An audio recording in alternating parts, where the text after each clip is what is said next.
Praise the Lord. இந்த ஆசீர்வதிக்கப்பட்டதான அதிகாலை நேரத்துக்காக ஆண்டவருக்கு நன்றி சொல்லுகிறேன். அவருடைய கிருபை எந்நாளும் உள்ளது. மலைகள் விலகலாம், பர்வதங்கள் நிலை பெயரலாம், ஆனால் அவர் கிருபை நம்மை விட்டு விலகாது என்று பார்க்கிறோம்.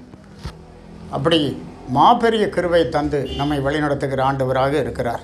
இந்த நாளிலும் கூட இந்த காலை வேளையில் நாம் தியானிக்கும்படியாக தெரிந்து கொண்டதான வேத பகுதி ஏசாயா தீர்க்கதரிசியின் புத்தகம் 41வது அதிகாரம் 8-9 வசனங்கள்.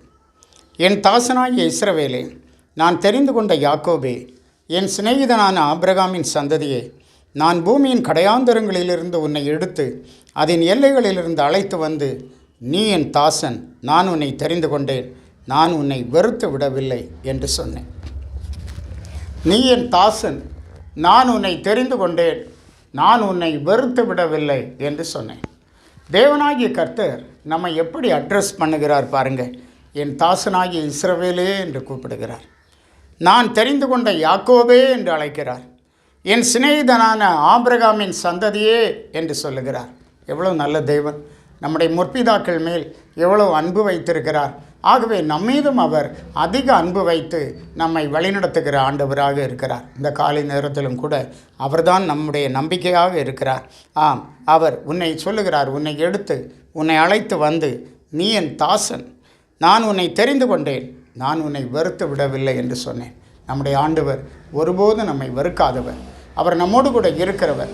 அவர் நமக்கு சகாயம் பண்ணுகிற தேவன்.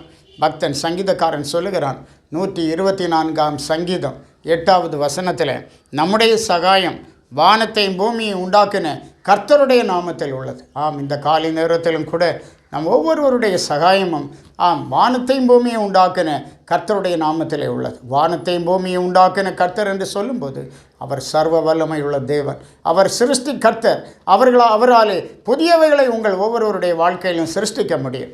ஆகவே சூழ்நிலைகளை கண்டு நாம் பயந்து போக வேண்டாம். கர்த்தர் உங்களுக்காக புதியவைகளை சிருஷ்டித்து உங்களை நடத்துவார்.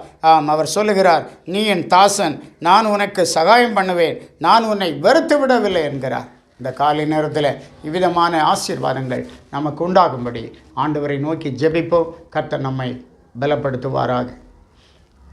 மகா பரிசுத்தமும் தயவு நிறைந்த நல்ல ஆண்டவரே, நன்றியோடு துதிக்கிறோம். ஆசீர்வாதமான இந்த அதிகாலை வேளைக்காக கர்த்தருக்கு நன்றி சொல்லுகிறோம். உடைய சமூகத்தில் வந்திருக்கிறோம். ஆண்டவரே, நீ என் தாசன், நான் உன்னை வெறுத்து விடவில்லை என்று சொல்லி இருக்கிறீரப்பா. எங்கள் முற்பிதாக்களுக்கு ஆணையிட்ட கர்த்தர் அந்த ஆசீர்வாதங்களுக்கெல்லாம் பங்குள்ளவர்களாக எங்களை மாற்றுகிறபடினாலே கர்த்தருக்கு நன்றி சொல்லுகிறோம். உடைய பிள்ளைகளை ஆசீர்வதி. இயேசு மூலம் கேட்கிறோம் பிதாவே. ஆமென். ஆமென். God bless you.